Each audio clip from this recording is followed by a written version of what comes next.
গ্রীষ্মের প্রচণ্ড তাপদাহে উত্তর হাওড়া তৃণমূল কংগ্রেস পরিচালিত উত্তর হাওড়ার বিধায়ক গৌতম চৌধুরীর নির্দেশে ও উত্তর হাওড়া তৃণমূল কংগ্রেস সভাপতি অরিজিৎ বটকবালের সহযোগিতায় এবং উত্তর হাওড়া তৃণমূল কংগ্রেস সহসভাপতি সুব্রত রায় ও সমাজসেবী উত্তম ঘোষের যৌথ প্রচেষ্টায় আজ কালীতলা মুরগিহাটা অঞ্চলে পথচলতি মানুষের হাতে তুলে দেওয়া হলো ঠান্ডা পানীয় জল।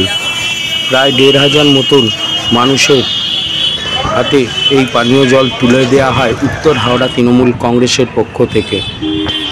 উত্তর হাওড়া তৃণমূল কংগ্রেসের সহসভাপতি সুব্রত রায় জানান, এই প্রখর গ্রীষ্মে প্রায় প্রতিদিনই এরকম কর্মসূচি চালানোর ইচ্ছে আছে এবং তৃণমূল কংগ্রেসের বিভিন্ন শাখা সংগঠন বিভিন্ন এলাকায় এইভাবে পানীয় জল বিতরণ করে চলেছে।